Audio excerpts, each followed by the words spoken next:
2006 Berkshire Hathaway Incorporated. Letter to the shareholders of Berkshire Hathaway Incorporated. Starting on page 3, our gain in net worth during 2006 was $16.9 billion, which increased the per share book value of both our Class A and Class B stock by 18.4%. Over the last 42 years, that is, since present management took over, book value has grown from $19 to $70,281, a rate of 21.4% compounded annually. We believe that $16.9 billion is a record for a one-year gain in net worth, more than has ever been booked by any American business, leaving aside boosts that have occurred because of mergers, e.g. AOL's purchase of Time Warner. Of course, ExxonMobil and other companies are far more than Berkshire, but their earnings largely go to dividends or repurchases rather than to building net worth. All that said, a confession about our 2006 gain is in order. Our most important business, insurance, benefited from a large dose of luck. Mother Nature, bless her heart, went on vacation. After hammering us with hurricanes in 2004 and 2005 storms that caused us to lose a bundle on supercat insurance, she just vanished. Last year, the red ink from this activity turned black. Very black. In addition, the great majority of our 73 businesses did outstandingly well in 2006.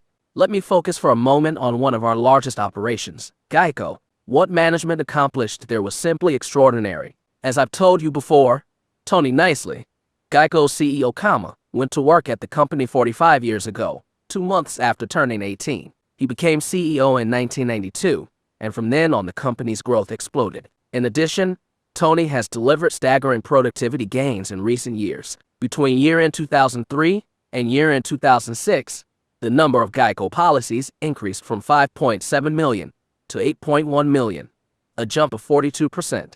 Yet during that same period, the company's employees, measured on a full-time equivalent basis, fell 3.5%.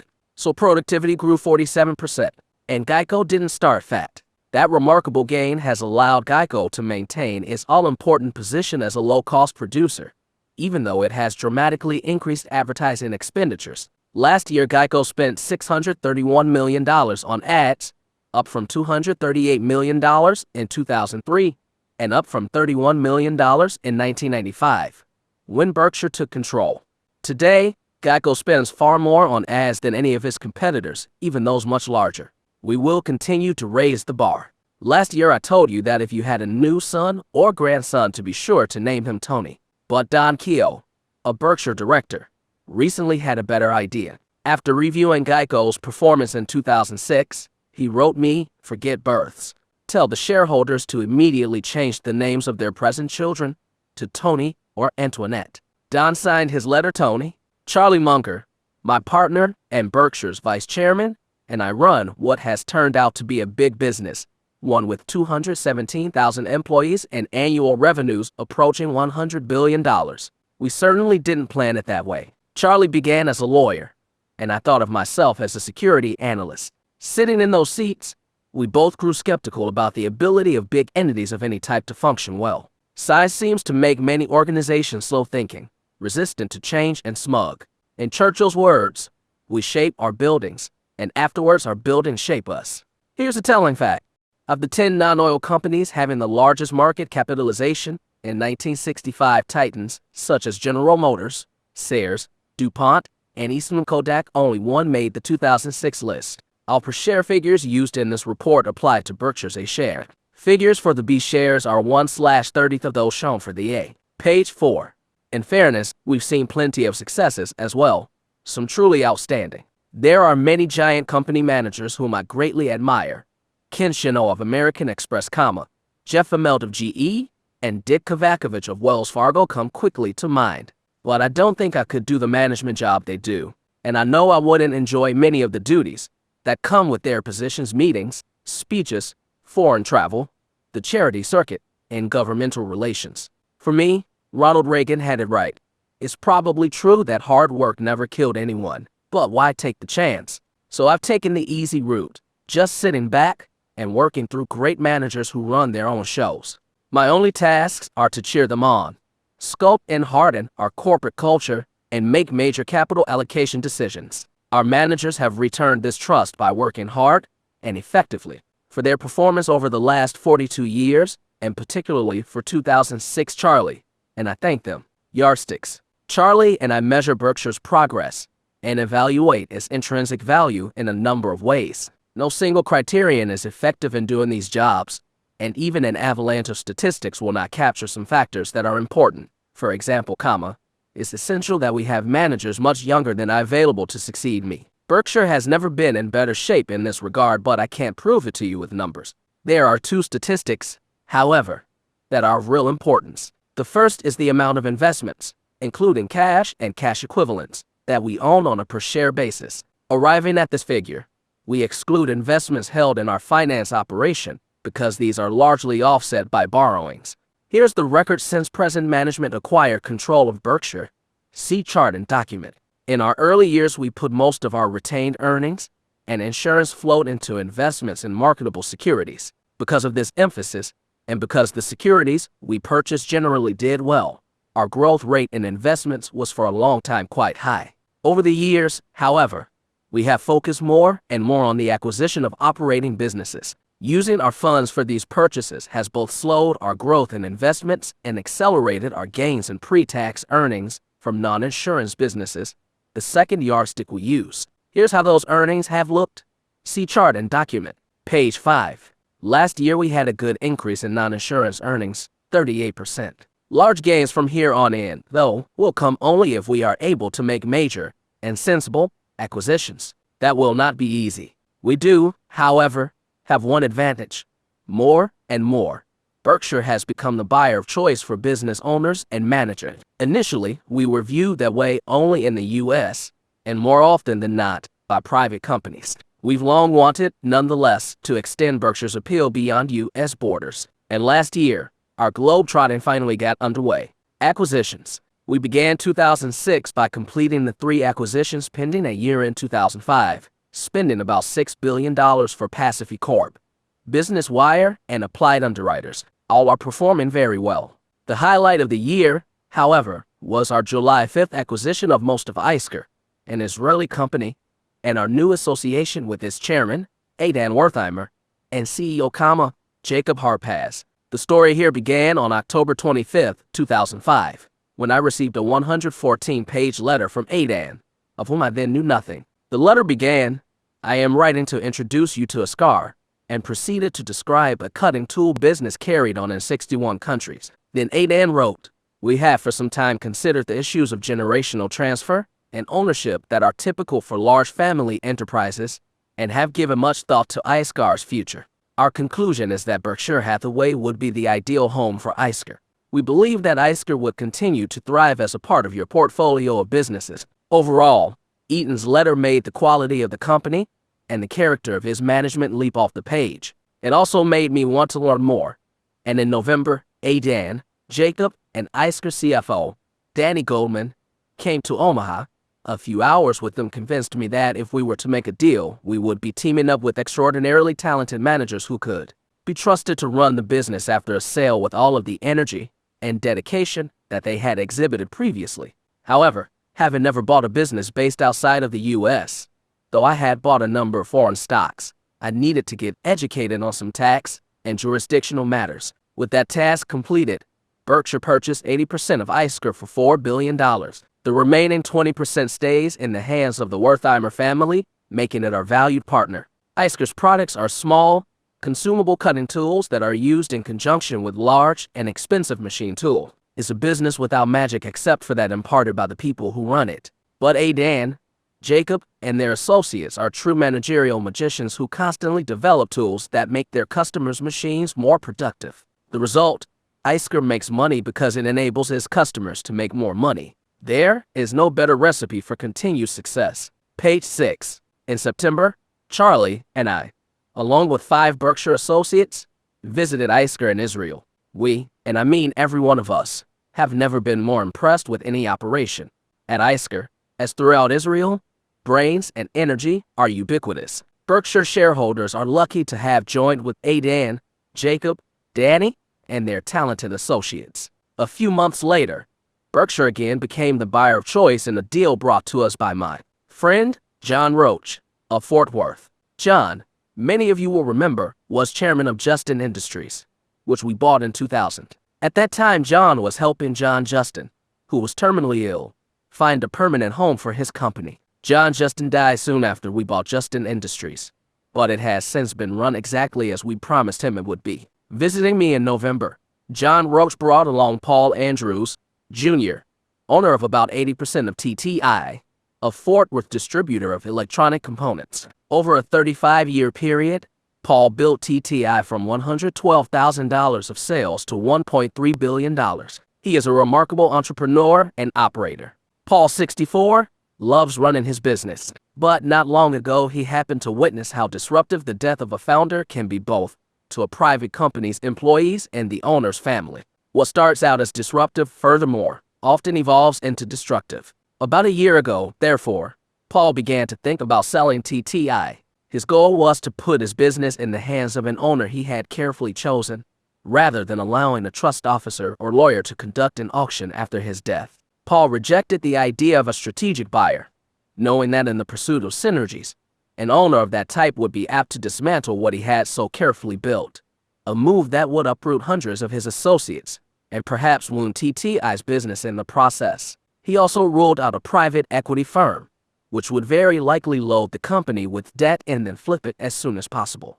That left Berkshire. Paul and I met on the morning of November 15th and made a deal before lunch. Later he wrote me, after our meeting, "I am confident that Berkshire is the right owner for TTI. I am proud of our past and excited about our future, and so are Charlie and I." We also made some tuck-in acquisitions during 2006 at Fruit of the Loom, Fruit Medic, CTB, Shaw, and Clayton. Fruit made the largest purchases. First, it bought Russell Corp., a leading producer of athletic apparel and uniforms, for about $1.2 billion, including assumed debt.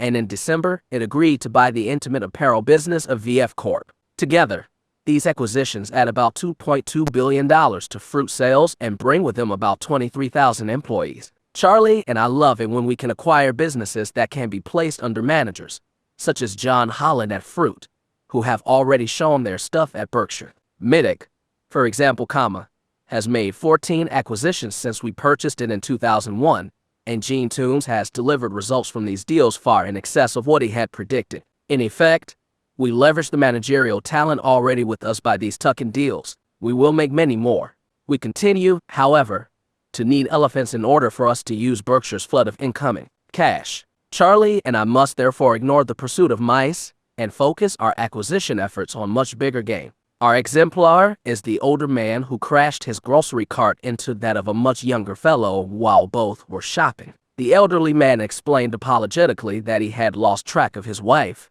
and was preoccupied searching for her. His new acquaintance said that by coincidence his wife had also wandered off and suggested that it might be more efficient if they jointly looked for the two women. Agreeing, the older man asked his new companion what his wife looked like. "She's a gorgeous blonde," the fellow answered, "with a body that would cause a bishop to go through a stained glass window, and she's wearing tight white shorts." "How about yours?" The senior citizen wasted no words. "Forget her. We'll look for yours." Page 7. What we are looking for is described on page 25. If you have an acquisition candidate that fits, call me day or night, and then watch me shatter a stained glass window. Now, let's examine the four major operating sectors of Berkshire, lumping their financial figures together in Pete's analysis. So we'll look at them as four separate businesses, starting with the all-important insurance group. Insurance. Next month marks the 40th anniversary of our interest into the insurance business. It was on March 9, 1967, that Berkshire purchased National Indemnity and its companion company, National Fire and Marine, from Jack Ringwalt for $8.6 million. Jack was a longtime friend of mine and an excellent, but somewhat eccentric, businessman. For about 10 minutes every year he would get the urge to sell his company, but those moods, perhaps brought on by a tiff with regulators or an unfavorable jury verdict, quickly vanished. In the mid-negative 1960s, I asked investment banker Charlie Hyder, a mutual friend of mine and Jack's, to alert me the next time Jack was in heat. When Charlie's call came, I sped to meet Jack. We made a deal in a few minutes, with me waiving an audit, due diligence, or anything else that would give Jack an opportunity to reconsider. We just shook hands, And that was that. When we were due to close the purchase at Charlie's office, Jack was late. Finally arriving, he explained that he had been driving around looking for a parking meter with some unexpired time. That was a magic moment for me. I knew then that Jack was going to be my kind of manager. When Berkshire purchased Jack's two insurers, they had float of $17 million. We've regularly offered a long explanation of float in earlier reports, which you can read on our website. Simply put, float is money we hold that is not ours but which we get to invest. At the end of 2006, our float had grown to $50.9 billion, and we have since written a huge retroactive reinsurance contract with Equitas, which I will describe in the next section, that boosts float by another $7 billion. Much of the gain we've made has come through our acquisition of other insurers, but we've also had outstanding internal growth, particularly at Ajit Jain's amazing reinsurance operation. Naturally, I had no notion in 1967 that our float would develop as it has. There's much to be said for just putting one foot in front of the other every day. The float from retroactive reinsurance contracts, of which we have many, automatically drifts down over time. Therefore, it will be difficult for us to increase float in the future unless we make new acquisitions in the insurance field, whatever its size. However, the all-important cost of Berkshire's float over time is likely to be significantly below that of the industry, perhaps, and fall into less than zero. Note the words over time. There will be bad years periodically. You can be sure of that. In 2006, though, everything went right in insurance really right. Our managers, Tony Nicely, GEICO, Ajit Jain, BH Reinsurance, Joe Brandon and Tad Montross, General Re, Don Worster, National Indemnity Primary, Tom Nerney, U.S. Liability, Tim Kennedy, Medical Protective, Rod Eldred, Home State Companies, and Cypress, Sid Ferentz and Steve Menzies, Applied Underwriters, John Kaiser, Central States, and Don Towell, Kansas Bankers. Surety simply shot the lights out. When I recite their names, I feel as if I'm in Cooperstown, reading from the Hall of Fame roster. Of course, the overall insurance industry also had a terrific year in 2006, but our managers delivered results generally superior to those of their competitors. Page 8. Below is the tally on our underwriting and float for each major sector of insurance. Enjoy the view, because you won't soon see another like it. See chart and document. In 2007, our results from the bread and butter lines of insurance will deteriorate, though I think they will remain satisfactory. The big unknown is supercat insurance, where the terrible hurricane seasons of 2004 to 2005 aberrations, or where they are planet's first warning that the climate of the 21st century will differ materially from what we've seen in the past. If the answer to the second question is yes, 2006 will soon be perceived as a misleading period of calm preceding a series of devastating storms. These could rock the insurance industry. It's naive to think of Katrina as anything close to a worst-case event. Neither Ajit Jain, who manages our supercat operation, nor I know what lies ahead. We do know that it would be a huge mistake to bet that evolving atmospheric changes are benign in their implications for insurers. Don't think, however, that we have lost our taste for risk. We remain prepared to lose $6 billion in a single event if we have been paid appropriately for assuming that risk. We are not willing, though, to take on even very small exposures at prices that don't reflect our evaluation of loss probabilities. Appropriate prices don't guarantee profits in any given year, but inappropriate prices most certainly guarantee eventual losses. Rates have recently fallen because a flood of capital has entered the supercat field. We have therefore sharply reduced our wind exposures. Our behavior here parallels that which we employ in financial markets. Be fearful when others are greedy, and be greedy when others are fearful.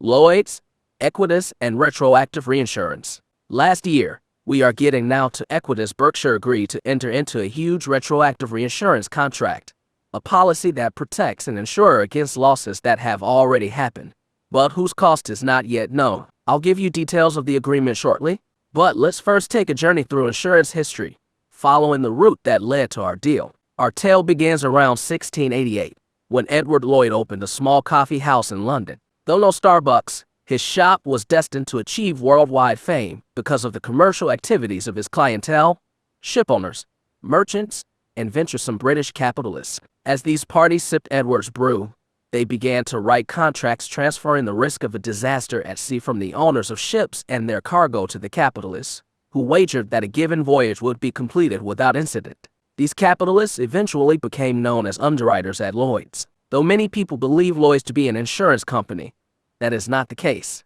It is instead a place where many member insurers transact business, just as they did centuries ago. Over time, the underwriters solicited passive investors to join in syndicates. Additionally, the business brought in beyond marine risks into every imaginable form of insurance, including exotic coverages that spread the fame of Lloyd's far and wide. The underwriters left the coffee house, found grander quarters, and formalized some rules of association. And those persons who passively backed the underwriters became known as names. Page 9. Eventually, the names came to include many thousands of people from around the world, who joined expecting to pick up some extra change without effort or serious risk. True, prospective names were always solemnly told that they would have unlimited and everlasting liability for the consequences of their syndicate's underwriting, down to the last cufflink, as the quaint description went. But that warning came to be viewed as perfunctory. 300 years of retained cufflinks acted as a powerful sedative to the names poised to sign up.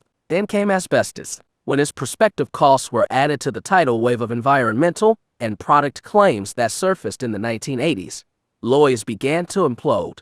Policies written decades earlier and largely forgotten about were developing huge losses. No one could intelligently estimate their total, but it was certain to be many tens of billions of dollars. The specter of unending and unlimited losses terrified existing names and scared away prospects. Many names opted for bankruptcy.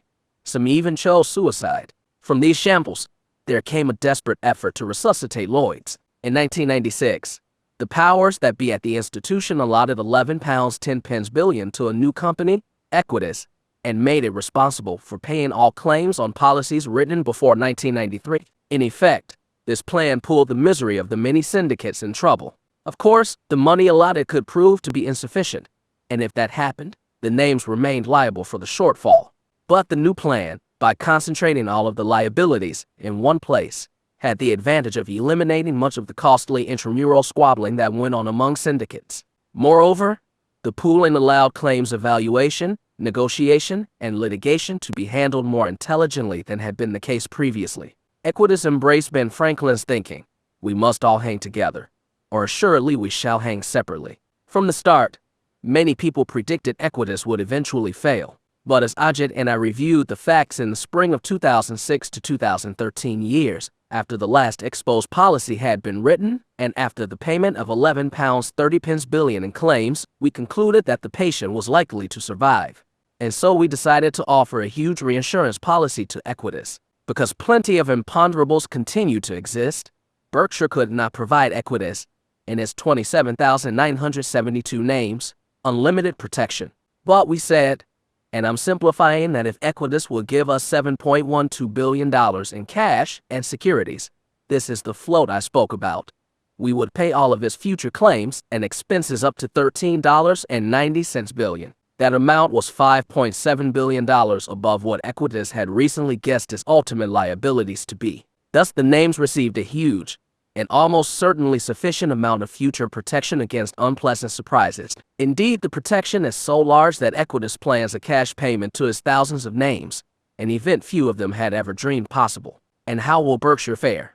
That depends on how much known claims will end up costing us, how many yet to be presented claims will surface and what they will cost, how soon claim payments will be made, and how much we earn on the cash we receive before it must be paid out. Ajit and I think the odds are in our favor. And should we be wrong, Berkshire can handle it. Scott Moser, the CEO of Equitas, summarized the transaction neatly. Names wanted to sleep easy at night, and we think we've just bought them the world's best mattress. Warning, it's time to eat your broccoli. I am now going to talk about accounting matters. I owe this to those Berkshire shareholders who love reading about debits and credits. I hope both of you find this discussion helpful. All others can skip this section. There will be no quiz. Berkshire has done many retroactive transactions in both number and amount of multiple of such policies entered into by any other insurer. We are the reinsurer of choice for these coverages because the obligations that are transferred to us, for example, lifetime indemnity and medical payments to be made to injured workers, may not be fully satisfied for 50 years or more. No other company can offer the certainty that Berkshire can, in terms of guaranteeing the full and fair settlement of these obligations. Page 10. This fact is important to the original insurer, policyholders, and regulators. The accounting procedure for retroactive transactions is neither well known nor intuitive. The best way for shareholders to understand it, therefore, is for us to simply lay out the debits and credits. Charlie and I would like to see this done more often. We sometimes encounter accounting footnotes about important transactions that leave us baffled, and we go away suspicious that the reporting company wished it that way. For example, try comprehending transactions described in the old 10Ks of Enron, even after you know how the movie ended. So let us summarize our accounting for the Equitas transaction. The major debits will be to cash and investments, reinsurance recoverable, and deferred charges for reinsurance assumed, DCRA. The major credit will be to reserve for losses and loss adjustment expense. No profit or loss will be recorded at the inception of the transaction, but underwriting losses will thereafter be incurred annually as the DCRA asset is amortized downward. The amount of the annual amortization charge will be primarily determined by how our end-of-the-year estimates as to the timing and amount of future loss payments compare to the estimates made at the beginning of the year. Eventually, when the last claim has been paid, the DCRA account will be reduced to zero. That day is 50 years or more away. What's important to remember is that retroactive insurance contracts always produce underwriting losses for us.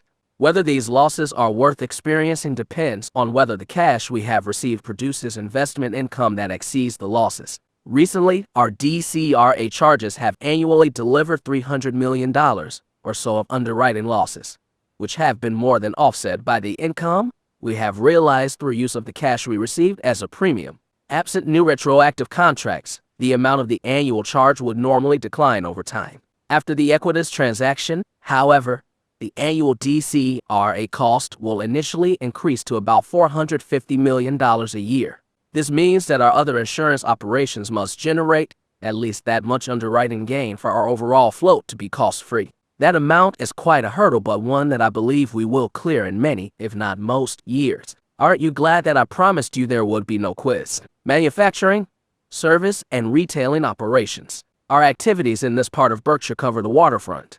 Let's look, though, at a summary balance sheet and earnings statement for the entire group. See chart and document, page 11. This motley group, which sells products ranging from lollipops to motor homes, earned a pleasing 25% on average tangible net worth last year. It's noteworthy also that these operations used only minor financial leverage in achieving that return. Clearly, we own some terrific businesses. We purchased many of them, however, at large premiums to net worth, a point reflected in the goodwill item shown on the balance sheet, and that fact reduces the earnings on our average carrying value to 10.8%. Here are a few newsworthy items about companies in the sector. Bob Shaw, a remarkable entrepreneur who from a standing start built Shaw Industries into the country's largest carpet producer, elected last year, at age 75, to retire. To succeed him, Bob recommended Vance Bell, a 31-year veteran at Shaw, and Bob, as usual, made the right call. Weakness in housing has caused the carpet business to slow. Shaw, however, remains a powerhouse and a major contributor to Berkshire's earnings. Middick, a manufacturer of connectors for roof trusses at the time we purchased it in 2001, is developing into a mini conglomerate. At the rate it is growing, in fact, mini may soon be inappropriate. In purchasing Middick for $420 million, we lent the company $200 million at 9% and bought $198 million of stock, priced at $10,000 per share. Additionally, 55 employees bought 2,200 shares for $22 million. Each employee paid exactly the same price that we did, in most cases borrowing money to do so. And are they ever glad they did? 5 years later, Middick sales have tripled, and the stock is valued at $71,699 per share. Despite us making 14 acquisitions, at a cost of $291 million, Middick has paid off its debt to Berkshire and holds $35 million of cash. We celebrated the 5th anniversary of our purchase with a party in July. I told the group that it would be embarrassing if Middick's stock price soared beyond that of Berkshire a share. Don't be surprised, however, if that happens, though Charlie and I will try to make our shares a moving target.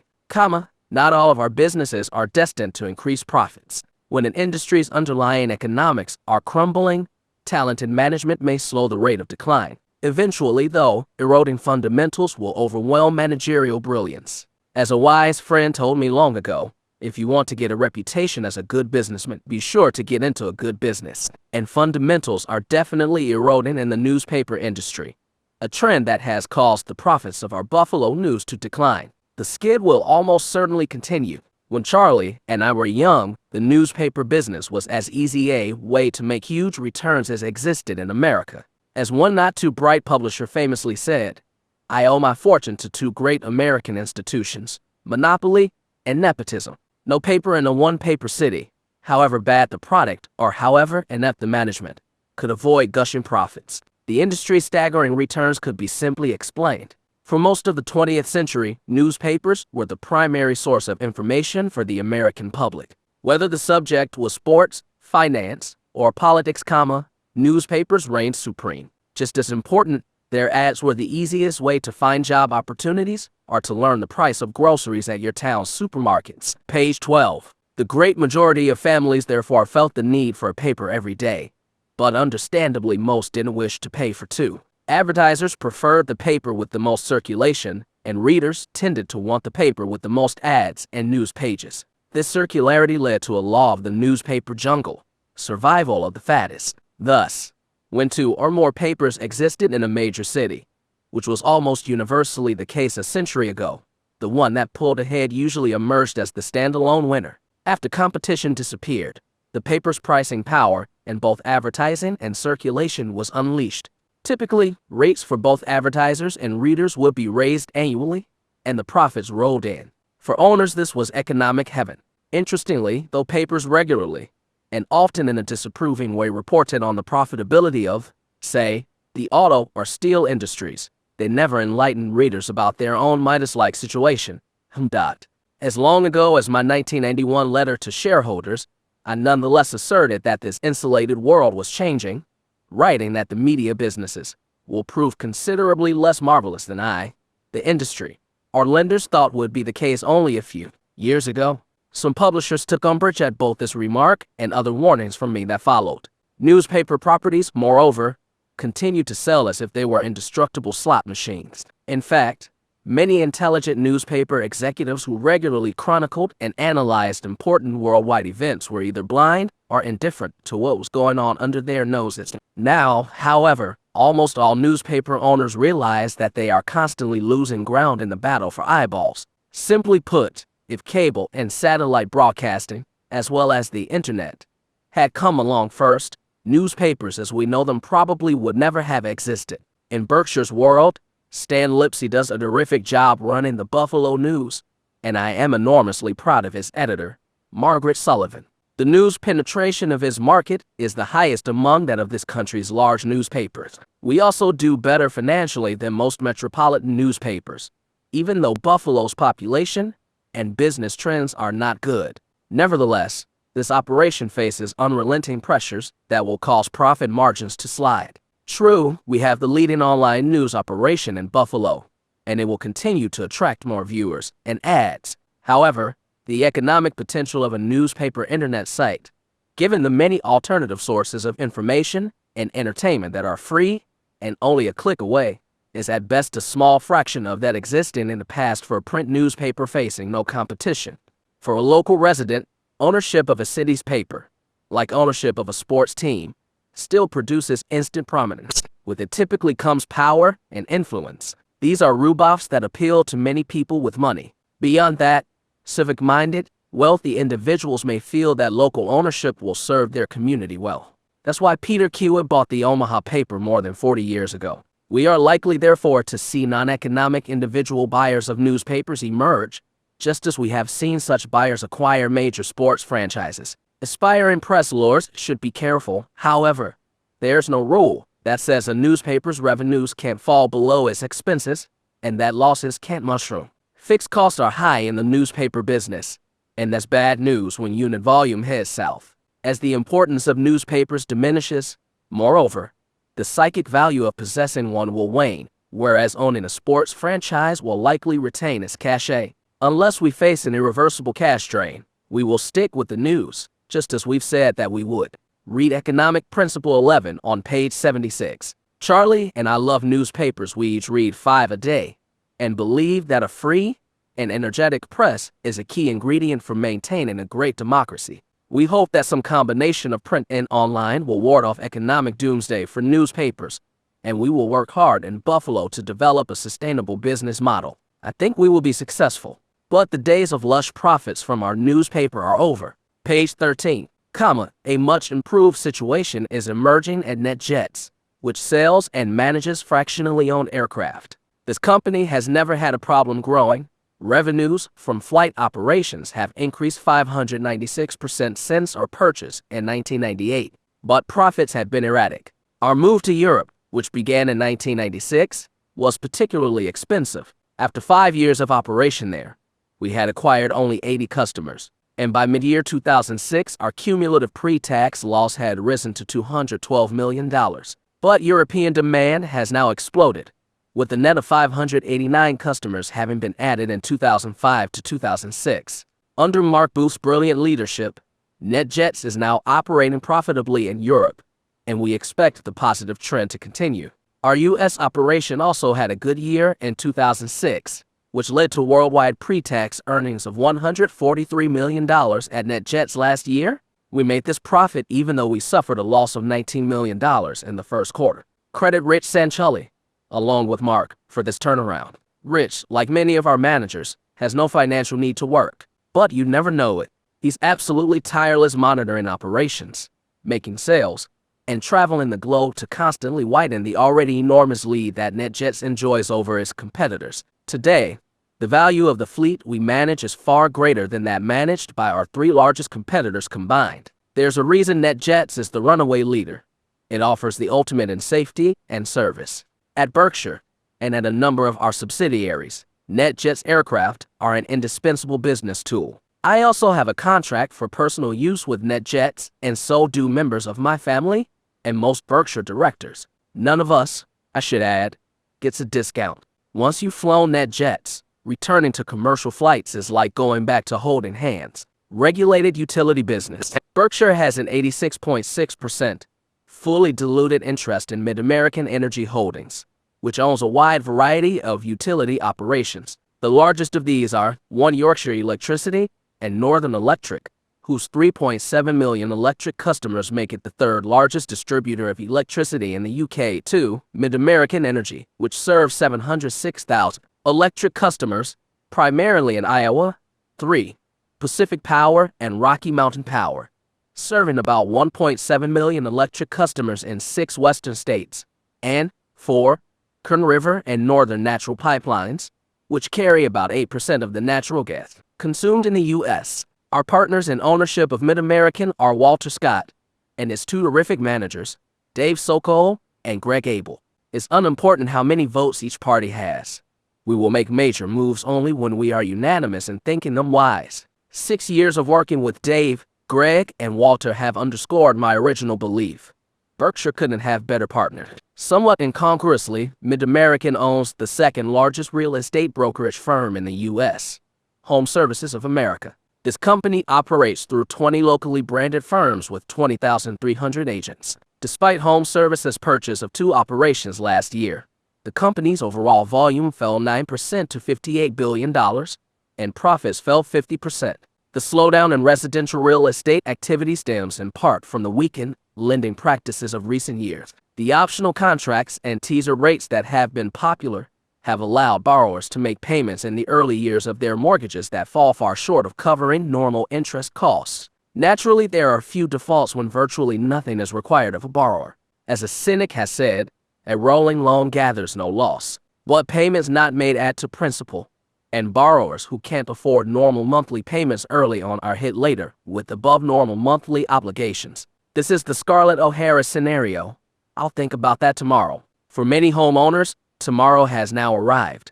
Consequently, there is a huge overhang of offerings in several of Home Services markets. Nevertheless, we will be seeking to purchase additional brokerage operations. A decade from now, Home Services will almost certainly be much larger. Page 14. Here are some key figures on Mid-American's operations. See chart and document. Finance and financial products. You will be happy to hear, and I'm even happier, that this will be my last discussion of the losses at Gen Re's derivative operation. When we started to wind this business down early in 2002, we had 23,218 contracts outstanding. Now we have 197. Our cumulative pre-tax loss from this operation totals $409 million, but only $5 million occurred in 2006. Charlie says that if we had properly classified the $409 million on our 2001 balance sheet, it would have been labeled good until reached 4. In any event, a Shakespearean thought, slightly modified, seems appropriate for the tombstone of this derivative business. All's well that ends. We've also wound up our investment in value capital. So earnings or losses from these two lines of business are making their final appearance in the table that annually appears in this section. Clayton Homes remains an anomaly in the manufactured housing industry, which last year recorded its lowest unit sales since 1962. Indeed, the industry's volume last year was only about one-third that of 1999. Outside of Clayton, I doubt if the industry, overall, made any money in 2006. Yet Clayton earned $513 million pre-tax and paid Berkshire an additional $86 million as a fee for our obtaining the funds to finance Clayton's $10 billion portfolio of installment receivables. Berkshire's financial strength has clearly been of huge help to Clayton, but the driving force behind the company's success is Kevin Clayton. Kevin knows the business forward and backward, is a rational decision maker and a joy to work with. Because of acquisitions, Clayton now employs 14,787 people, compared to 6,661 at the time of our purchase. We have 2 leasing operations, CORT, Furniture, run by Paul Arnold, and Extra, Truck Trailers, run by Bill Franz. CORT's earnings improved significantly last year, and Extras remained at the high level attained in 2005. We continue to look for tuck-in acquisitions to be run by Paul or Bill, and also are open to ideas for new leasing opportunities. Page 15. Here's a breakdown of earnings in this sector. See chart and document. Investments. We show below our common stock investments, with 2 exceptions. Those that had a market value of more than $700 million at the end 2006 are itemized. We don't itemize the 2 securities referred to, which have a market value of $1.9 billion, because we continue to buy them. I could, of course, tell you their names, but then I would have to kill you. See chart and document. We are delighted by the 2006 business performance of virtually all of our investees. Last year, we told you that our expectation was that these companies, in aggregate, would increase their earnings by 6% to 8% annually, a rate that would double their earnings every 10 years or so. In 2006, American Express, page 16, Coca-Cola, Procter & Gamble, and Wells Fargo, our largest holdings, increased per share earnings by 18%, 9%, 8%, and 11%. These are stellar results, and we thank their CEOs. We've come close to eliminating our direct foreign exchange position, from which we realized about $186 million in pre-tax profits in 2006, earnings that were included in the finance and financial products table shown earlier. That brought our total gain since inception of this position in 2002 to $2.2 billion. Here's a breakdown by currency. See chart and document. We've made large indirect currency profits as well, though I've never tallied the precise amount. For example, in 2002 to 2003, we spent about $82 million buying, of all things, Enron bonds, some of which were denominated in euros. Already we've received distributions of $179 million from these bonds, and our remaining stake is worth $173 million. That means our overall gain is $270 million, part of which came from the appreciation of the euro that took place after our bond purchase. When we first began making foreign exchange purchases, interest rate differentials between the U.S. and most foreign countries favored a direct currency position. But that spread turned negative in 2005. We therefore looked for other ways to gain foreign currency exposure, such as the ownership of foreign equities or of U.S. stocks with major earnings abroad. The currency factor, we should emphasize, is not dominant in our selection of equities, but is merely one of many considerations. As our U.S. trade problems worsen, the probability that the dollar will weaken over time continues to be high. I fervently believe in real trade. The more the better for both us and the world. We had about $1.44 trillion of this honest-to-God trade in 2006. But the U.S. also had 76 cents trillion of pseudo-trade last year. Imports for which we exchanged no goods or services. Ponder, for a moment, how commentators would describe the situation if our imports were 76 cents trillion, a full 6% of GDP, and we had no exports. Making these purchases that weren't reciprocated by sales, the U.S. necessarily transferred ownership of its assets or IOUs to the rest of the world. Like a very wealthy but self-indulgent family, we peeled off a bit of what we owned in order to consume more than we produced. The U.S. can do a lot of this because we are an extraordinarily rich country that has behaved responsibly in the past. The world is therefore willing to accept our bonds, real estate, stocks, and businesses, and we have a vast store of these to hand over. These transfers will have consequences, however. Already the prediction I made last year about one fallout from our spending binge has come true. The investment income account of our country positive in every previous year since 1915 turned negative in 2006. Foreigners now earn more on their U.S. investments than we do on our investments abroad. In effect, we've used up our bank account and turned to our credit card. And like everyone who gets in hock, the U.S. will now experience reverse compounding as we pay ever-increasing amounts of interest on interest. I want to emphasize that even though our course is unwise, Americans will live better 10 or 20 years from now than they do today. Per capita wealth will increase, but our citizens will also be forced every year to ship a significant portion of their current production abroad merely to service the cost of our huge debtor position. It won't be pleasant to work part of each day to pay for the overconsumption of your ancestors. Page 17. I believe that at some point in the future, U.S. workers and voters will find this annual tribute so onerous that there will be a severe political backlash. How that will play out in markets is impossible to predict, but to expect a soft landing seems like wishful thinking. I should mention that all of the direct currency profits we have realized have come from forward contracts, which are derivatives, and that we have entered into other types of derivatives contracts as well. That may seem odd, since you know of our expensive experience in unwinding the derivatives book at Gen Re, and also have heard me talk of the systemic problems that could result from the enormous growth in the use of derivatives. Why, you may wonder, are we fooling around with such potentially toxic material? The answer is that derivatives, just like stocks and bonds, are sometimes wildly mispriced. For many years, accordingly, we have selectively written derivative contracts, few in number but sometimes for large dollar amounts. We currently have 62 contracts outstanding. I manage them personally, and they are free of counterparty credit risk. So far, these derivative contracts have worked out well for us, producing pre-tax profits in the hundreds of millions of dollars, above and beyond the gains I've itemized from forward foreign exchange contracts. Though we will experience losses from time to time, we are likely to continue to earn overall significant profits from mispriced derivatives. I have told you that Berkshire has 3 outstanding candidates to replace me as CEO, and that the board knows exactly who should take over if I should die tonight. Each of the 3 is much younger than I. The directors believe it's important that my successor have the prospect of a long tenure. Frankly, we are not as well prepared on the investment side of our business. There's a history here. At one time, Charlie was my potential replacement for investing, and more recently Lou Simpson has filled that slot. Lou is a top-notch investor with an outstanding long-term record of managing GEICO's equity portfolio, but he is only 6 years younger than I. If I were to die soon, he would fill in magnificently for a short period.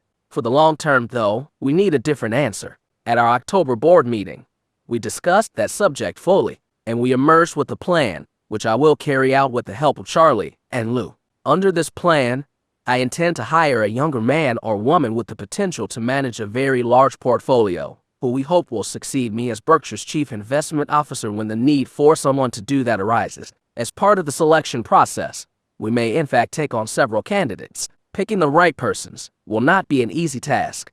It's not hard, of course, to find smart people, among them individuals who have impressive investment records. But there is far more to successful long-term investing than brains and performance that has recently been good. Over time, markets will do extraordinary, even bizarre things. A single, big mistake could wipe out a long string of successes. We therefore need someone genetically programmed to recognize and avoid serious risks, including those never before encountered. Certain perils that lurk in investment strategies cannot be spotted by use of the models commonly employed today, by financial institutions. Temperament is also important. Independent thinking, emotional stability, and a keen understanding of both human and institutional behavior is vital to long-term investment success. I've seen a lot of very smart people who have lacked these virtues. Finally, we have a special problem to consider: our ability to keep the person we hire. Being able to list Berkshire on a resume would materially enhance the marketability of an investment manager. We will need, therefore, to be sure we can retain our choice, even though he or she could leave and make much more money elsewhere. Page 18. There are surely people who fit what we need, but they may be hard to identify. In 1979, Jack Byrne and I felt we had found such a person in Lou Simpson. We then made an arrangement with him whereby he would be paid well for sustained overperformance. Under this deal, he has earned large amounts. Lou, however, could have left us long ago to manage far greater sums on more advantageous terms. If money alone had been the object, that's exactly what he would have done.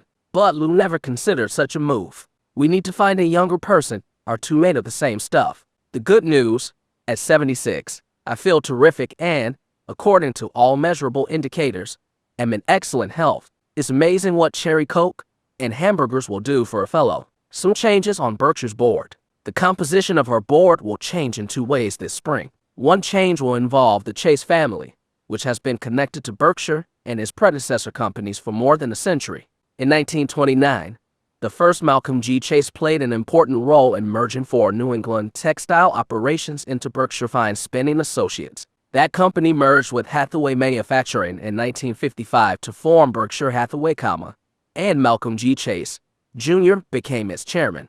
Early in 1965, Malcolm arranged for Buffett Partnership Limited to buy a key block of Berkshire shares and welcomed us as the new controlling shareholder of the company. Malcolm continued as non-executive chairman until 1969. He was both a wonderful gentleman and helpful partner. That description also fits his son, Malcolm Kim Chase, who succeeded his father on Berkshire's board in 1982. But last year, Kim, now actively and successfully running a community bank that he founded in 1996, suggested that we find a younger person to replace him on our board. We have done so, and Kim will step down as a director at the annual meeting.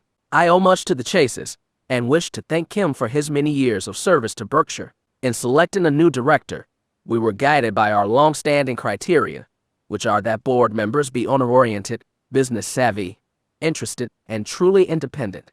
I say truly because many directors who are now deemed independent by various authorities and observers are far from that, relying heavily as they do on directors' fees to maintain their standard of living. These payments, which come in many forms, often range between $150,000 and $250,000 annually, compensation that may approach or even exceed all other income of the independent director. And surprise director compensation has soared in recent years, pushed up by recommendations from corporate America's favorite consultant, Ratchet and Bingo. The name may be phony, but the action it conveys is not. Charlie and I believe our four criteria are essential if directors are to do their job, which, by law, is to faithfully represent owners. Yet these criteria are usually ignored.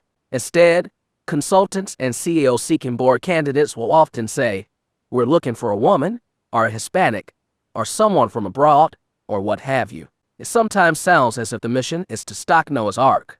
Over the years, I've been queried many times about potential directors and have yet to hear anyone ask, "Does he think like an intelligent owner?" The questions I instead get would sound ridiculous to someone seeking candidates for, say, a football team, or an arbitration panel, or a military command. In those cases, the selectors would look for people who had the specific talents and attitudes that were required for a specialized job. At Berkshire, we are in the specialized activity of running a business well, and therefore, we seek business judgment. That's exactly what we found in Susan Decker, CFO of Yahoo, who will join our board at the annual meeting. We are lucky to have her. She scores very high on our four criteria, and additionally, at 44, is young, an attribute, as you may have noticed, that your chairman has long lacked. We will seek more young directors in the future, but never by slighting the four qualities that we insist upon. Page 19. This and that. Berkshire will pay about $4.4 billion in federal income tax on its 2006 earnings.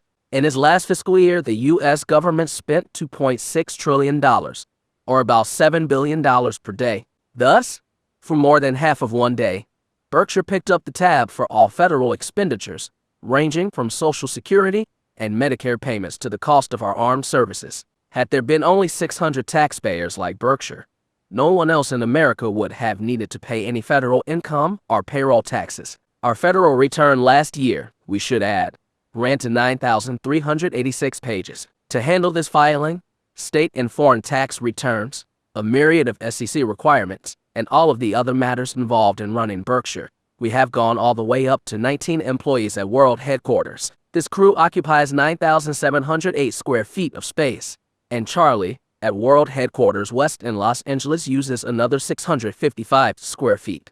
Our home office payroll, including benefits and counting both locations, totaled $3,531,978 last year. We're careful when spending your money. Corporate bigwigs often complain about government spending, criticizing bureaucrats who they say spend taxpayers' money differently from how they would if it were their own. But sometimes the financial behavior of executives will also vary based on whose wallet is getting depleted. Here's an illustrative tale from my days at Solomon. In the 1980s, the company had a barber, Jimmy by name, who came in weekly to give free haircuts to the top brass. A manicurist was also on tap.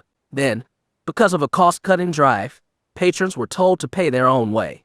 One top executive, not the CEO who had previously visited Jimmy weekly, went immediately to a once every 3 week schedule. Every now and then Charlie and I catch on early to a tide-like trend, one brimming over with commercial promise. For example, though American Airlines with its miles and American Express with credit card points are credited as being trailblazer in granting customer rewards, Charlie and I were far ahead of them in spotting the appeal of this powerful idea. Excited by our insight, the two of us jumped into the reward business way back in 1970 by buying control of a trading stamp operation, Blue Chip Stamps. In that year, Blue Chip had sales of $126 million, and its stamps papered California. In 1970, indeed, about 60 billion of our stamps were licked by savers, pasted into books, and taken to Blue Chip redemption stores.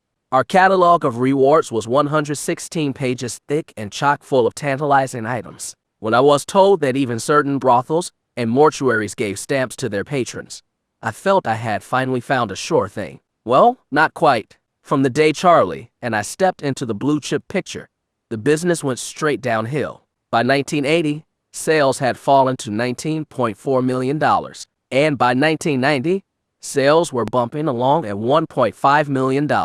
No quitter. I redoubled my managerial efforts. Sales then fell another 98%. Last year, in Berkshire's $98 billion of revenues, all of $25,920, no zeros omitted, came from Blue Chip. Ever hopeful, Charlie and I soldier on. I mentioned last year that in my service on 19 corporate boards, not counting Berkshire or other control companies, I have been the typhoid Mary of compensation committees. At only one company was I assigned to comp committee duty, and then I was promptly outvoted on the most crucial decision that we faced. My ostracism has been peculiar, considering that I certainly haven't lacked experience in setting CEO pay. At Berkshire, after all, I am a one-man compensation committee who determines the salaries and incentives for the CEOs of around 40 significant operating businesses. Page 20. How much time does this aspect of my job take? Virtually none. How many CEOs have voluntarily left us for other jobs in our 42-year history? Precisely none. Berkshire employs many different incentive arrangements, with their terms depending on such elements as the economic potential or capital intensity of a CEO's business. Whatever the compensation arrangement, though, I try to keep it both simple and fair. When we use incentives, and these can be large, they are always tied to the operating results for which a given CEO has authority. We issue no lottery tickets that carry payoffs unrelated to business performance. If a CEO bats .300, he gets paid for being a .300 hitter, even if circumstances outside of his control cause Berkshire to perform poorly. And if he bats .150, he doesn't get a payoff just because the successes of others have enabled Berkshire to prosper mightily. An example, we now own $61 billion of equities at Berkshire, whose value can easily rise or fall by 10% in a given year. Why in the world should the pay of our operating executives be affected by such $6 billion swings?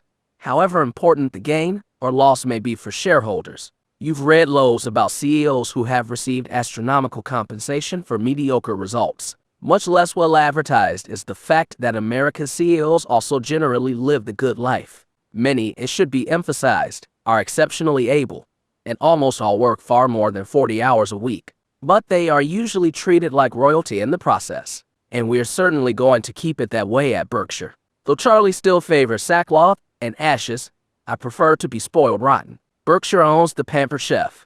Our wonderful office group has made me the Pampered Chief. CEO perks at one company are quickly copied elsewhere. All the other kids have one may seem a thought too juvenile to use as a rationale in the boardroom, but consultants employ precisely this argument, phrased more elegantly of course, when they make recommendations to comp committees. Irrational and excessive comp practices will not be materially changed by disclosure or by independent comp committee members. Indeed, I think it's likely that the reason I was rejected for service on so many comp committees was that I was regarded as too independent. Compensation reform will only occur if the largest institutional shareholders.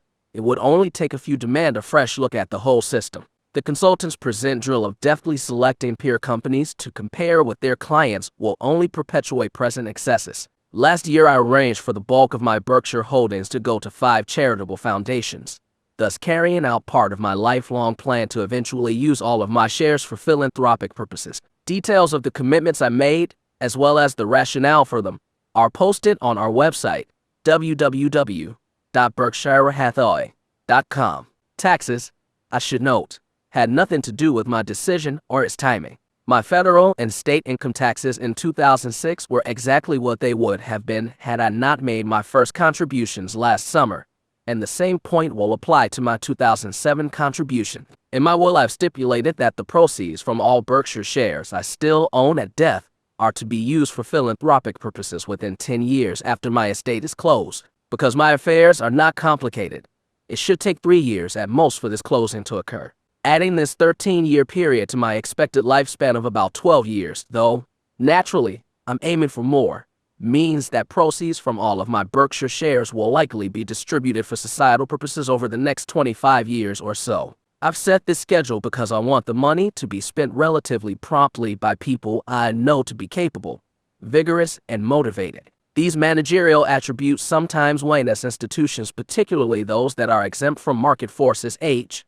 Today, there are terrific people in charge at the 5 foundations, so at my death, why should they not move with dispatch to judiciously spend the money that remains? Page 21. Those people favoring perpetual foundations argue that in the future, there will most certainly be large and important societal problems that philanthropy will need to address. I agree, but there will then also be many super-rich individuals and families whose wealth will exceed that of today's Americans and to whom philanthropic organizations can make their case for funding. These funders can then judge firsthand which operations have both the vitality and the focus to best address the major societal problems that then exist. In this way, a market test of ideas and effectiveness can be applied. Some organizations will deserve major support while others will have outlived their usefulness. Even if the people above ground make their decisions imperfectly, they should be able to allocate funds more rationally than the decedent 6 feet under will have ordained decades earlier.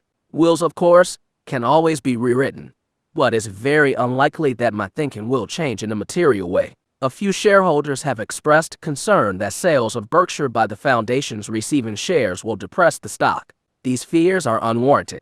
The annual trading volume of many stocks exceeds 100% of the outstanding shares, but nevertheless these stocks usually sell at prices approximating their intrinsic value. Berkshire also tends to sell at an appropriate price, but with annual volume that is only 15% of shares outstanding. At most, sales by the foundations receiving my shares will add 3 percentage points to annual trading volume, which will still leave Berkshire with a turnover ratio that is the lowest around. Overall, Berkshire's business performance will determine the price of our stock, and most of the time it will sell in the zone of reasonableness. It's important that the foundations receive appropriate prices as they periodically sell Berkshire shares, but it's also important that incoming shareholders don't overpay.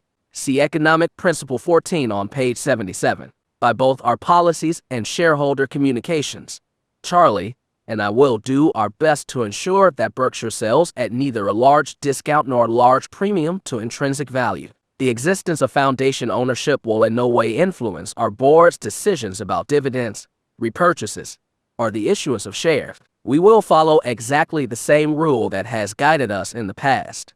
What action will be likely to deliver the best result for shareholders over time? In last year's report, I allegorically described the Yardsticks family, a clan that owned all of America's businesses and that counterproductively attempted to increase its investment returns by paying ever greater commissions and fees to helpers. Sad to say, the family continued its self-destructive ways in 2006. In part, the family persists in this folly because it harbors unrealistic expectations about obtainable returns. Sometimes these delusions are self-serving. For example, private pension plans can temporarily overstate their earnings, and public pension plans can defer the need for increased taxes by using investment assumptions that are likely to be out of reach. Actuaries and auditors go along with these tactics, and it can be decades before the chickens come home to roost, at which point the CEO or public official who misled the world is apt to be gone. Meanwhile, Wall Street's Pied Pipers of performance will have encouraged the futile hopes of the family. The hapless Yardsticks will be assured that they all can achieve above-average investment performance, but only by paying ever higher fees. Call this promise the adult version of Lake Wobegon. In 2006, promises and fees hit new highs. A flood of money went from institutional investors to the 2 and 20 crowd. For those innocent of this arrangement, let me explain.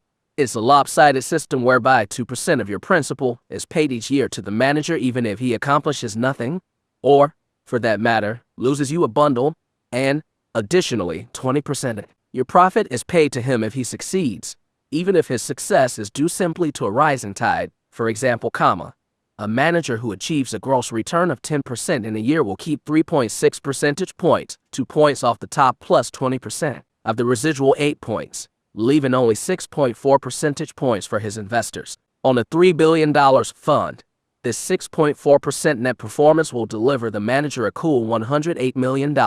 He will receive this bonanza even though an index fund might have returned 15% to investors in the same period and charge them only a token fee. Page 22. The inexorable math of this grotesque arrangement is certain to make the Yardsticks family poorer over time than it would have been had it never heard of these hyper-helpers. Even so, the 2 and 20 action spreads. Its effects bring to mind the old adage. When someone with experience proposes a deal to someone with money, too often the fellow with money ends up with the experience, and the fellow with experience ends up with the money. Let me end this section by telling you about one of the good guys of Wall Street, my longtime friend Walter Schloss, who last year turned 90. From 1956 to 2002, Walter managed a remarkably successful investment partnership from which he took not a dime unless his investors made money. My admiration for Walter, it should be noted, is not based on hindsight. A full 50 years ago, Walter was my sole recommendation to a St. Louis family who wanted an honest and able investment manager. Walter did not go to business school, or for that matter, college. His office contained one file cabinet in 1956. The number mushroomed to 4 by 2002. Walter worked without a secretary, clerk, or bookkeeper, his only associate being his son, Edwin, a graduate of the North Carolina School of the Arts. Walter and Edwin never came within a mile of inside information. Indeed, they used outside information only sparingly, generally selecting securities by certain simple statistical methods Walter learned while working for Ben Graham. When Walter and Edwin were asked in 1989 by Outstanding Investors Digest, "How would you summarize your approach?"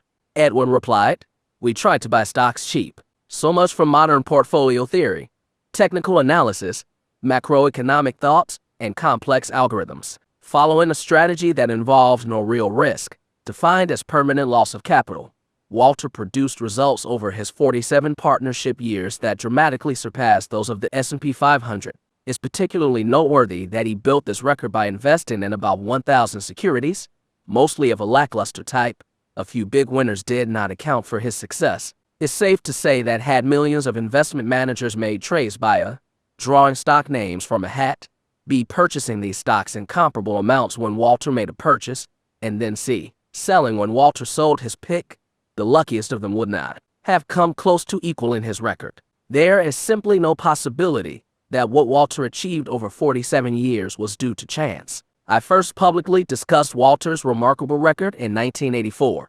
At that time, efficient market theory (EMT) was the centerpiece of investment instruction at most major business schools. This theory, as then most commonly taught, held that the price of any stock at any moment is not demonstrably mispriced, which means that no investor can be expected to overperform the stock market averages using only publicly available information. Those will do so by luck. When I talked about Walter 23 years ago, his record forcefully contradicted this dogma. And what did members of the academic community do when they were exposed to this new and important evidence? Unfortunately, they reacted in all too human fashion. Rather than opening their minds, they closed their eyes. To my knowledge, no business school teaching EMT made any attempt to study Walter's performance and what it meant for the school's cherished theory. Instead, the faculties of the schools went merrily on their way, presenting EMT as having the certainty of Scripture. Typically, a finance instructor who had the nerve to question EMT had about as much chance of major promotion as Galileo had of being named Pope. Tens of thousands of students were therefore sent out into life believing that on every day the price of every stock was right, or, more accurately, not demonstrably wrong, and that attempts to evaluate businesses, that is, stocks, were useless. Walter, meanwhile, went on overperforming, his job made easier by the misguided instructions that had been given to those young minds. After all, if you are in the shipping business, it's helpful to have all of your potential competitors be taught that the earth is flat. Maybe it was a good thing for his investors that Walter didn't go to college. Page 23, the annual meeting. Our meeting this year will be held on Saturday, May 5th. As always, the doors will open at the Quest Center at 7 a.m., and a new Berkshire movie will be shown at 8:30. At 9:30, we will go directly to the question and answer period, which, with the break for lunch at the Quest stands, will last until 3 o'clock. Then, after a short recess, Charlie and I will convene the annual meeting at 3:15. If you decide to leave during the day's question periods, please do so while Charlie is talking. The best reason to exit, of course, is to shop. We will help you do that by filling the 194,300 square foot hall that adjoins the meeting area with the products of Berkshire subsidiary. Last year, the 24,000 people who came to the meeting did their part, and almost every location racked up record sales. But records are made to be broken, and I know you can do better. This year, we will again showcase a Clayton home featuring Acme brick, Shaw carpet, Johns Manville insulation, Middick fasteners, Carefree awnings, and NFM furniture. You will find that the home, priced at $139,900, delivers excellent value. Last year, a helper at the Quest bought one of 2 homes on display well before we opened the doors to shareholders. Flanking the Clayton home on the exhibition floor this year will be an RV and pontoon boat from Forest River. GEICO will have a booth staffed by a number of its top counselors from around the country, all of them ready to supply you with auto insurance quotes. In most cases, GEICO will be able to give you a special shareholder discount, usually 8%. This special offer is permitted by 45 of the 50 jurisdictions in which we operate. One supplemental point: the discount is not additive if you qualify for another, such as that given certain groups. Bring the details of your existing insurance and check out whether we can save you money. For at least 50% of you, I believe we can. And while you're at it, sign up for the new GEICO credit card. It's the one I now use, sparingly of course. On Saturday, at the Omaha airport, we will have the usual array of aircraft from NetJets available for your inspection. Stop by the NetJets booth at the Quest to learn about viewing these planes. Come to Omaha by bus, leave in your new plane, and take all the hair gel that you wish on board with you. In the bookworms corner of our bazaar, there will be about 25 books and DVDs, all discounted, led again by poor Charlie's almanac. One hapless soul last year asked Charlie what he should do if he didn't enjoy the book. Back came a Mungerism: no problem, just give it to someone more intelligent. We've added a few titles this year. Among them are Seeking Wisdom, From Darwin to Munger, by Peter Bevlin, a longtime Swedish shareholder of Berkshire, and Fred Schwe's classic, Where Are the Customers' Yachts? This book was first published in 1940 and is now in its 4th edition. The funniest book ever written about investing, it lightly delivers many truly important messages on the subject. An attachment to the proxy material that is enclosed with this report explains how you can obtain the credential you will need for admission to the meeting and other events. As for plane, hotel, and car reservations, we have again signed up American Express 800-799-6634 to give you special help. Carol Peterson, who handles these matters, does a terrific job for us each year, and I thank her for it. Hotel rooms can be hard to find, but work with Carol, and you will get one. At Nebraska Furniture Mart, located on a 77-acre site on 72nd Street between Dodge and Pacific, we will again be having Berkshire Weekend discount pricing. We initiated this special event at NFM 10 years ago, and sales during the weekend grew from $5.3 million in 1997 to $30 million in 2006. I get goosebumps just thinking about this volume. To obtain the Berkshire discount, you must make your purchases between Thursday, May 3rd, and Monday, May 7th inclusive, and also pressing your meeting credential. The period special pricing will even apply to the products of several prestigious manufacturers that normally have ironclad rules against discounting but which, in the spirit of our shareholder weekend, have made an exception for you. We appreciate their cooperation. NFM is open from 10 a.m. to 9 p.m. Monday through Saturday, and 10 a.m. to 6 p.m. on Sunday. Page 24. On Saturday this year, from 5:30 p.m. to 8 p.m., NFM is having a special shareholder picnic featuring chicken and beef tacos and hamburgers for traditionalists like me. At a remodeled and expanded Borsheims, we will again have 2 shareholder-only events. The first will be a cocktail reception from 6 p.m. to 10 p.m. on Friday, May 4th. The second, the main gala, will be held on Sunday, May 6th from 9 a.m. to 4 p.m. On Saturday, we will be open until 6 p.m. We will have huge crowds at Borsheims throughout the weekend. For your convenience, therefore, shareholder prices will be available from Monday, April 30th through Saturday, May 12th. During that period, please identify yourself as a shareholder by presenting your meeting credentials or a brokerage statement that shows you are a Berkshire holder. On Sunday, in a tent outside of Borsheims, a blindfolded Patrick Wolf, twice U.S. chess champion, will take on all comers who will have their eyes wide open in groups of 6. Last year I carried on a conversation with Patrick while he played in this manner. Nearby, Norman Beck, a remarkable magician from Dallas, will bewilder onlookers. Additionally, we will have Bob Hammond and Sharon Osberg, 2 of the world's top bridge experts, available to play bridge with our shareholders on Sunday afternoon. To add to the Sunday fun at Borsheims, Ariel Shing will play table tennis, ping pong to the uninitiated from 1 p.m. to 4 p.m. against anyone brave enough to take her on. Ariel, though only 11, is ranked number 1 among girls under 16 in the U.S. and number 1 among both boys and girls under 12. The week I turned 75, I played Ariel, then 9, and barely tall enough to see across the table, thinking I would take it easy on her so as not to crush her young spirit. Instead, she crushed me. I've since devised a plan that will give me a chance against her. At 1 p.m. on Sunday, I will initiate play with the 2-point game against Ariel. If I somehow win the first point, I will then feign injury and claim victory. After this strenuous encounter wears Ariel down, our shareholders can then try their luck against her. Goretz will again be open exclusively for Berkshire shareholders on Sunday, May 6th, and will be serving from 4 p.m. until 10 p.m. Please remember that to come to Goretz on that day, you must have a reservation. To make one, call 402-551-3733 on April 1st, but not before. In the 2006 to 2007 school year, 35 university classes, including one from IMEC in Brazil, will come to Omaha for sessions with me. I take almost all, in aggregate, more than 2,000 students, to lunch at Goretz, and they love it. To learn why, come join us on Sunday. We will again have a reception at 4 p.m. on Saturday afternoon for shareholders who have come from outside of North America. Every year, our meeting draws many people from around the globe, and Charlie and I want to be sure we personally greet those who have come so far.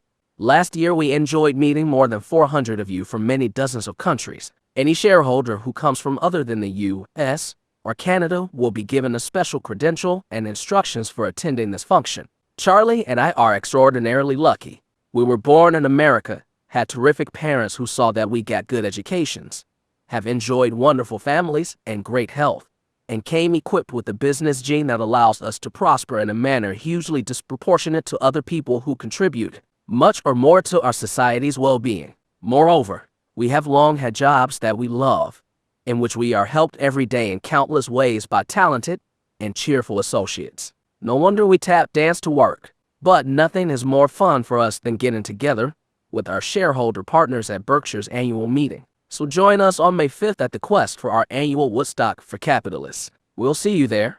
February 28, 2007. Warren E. Buffett, Chairman of the Board.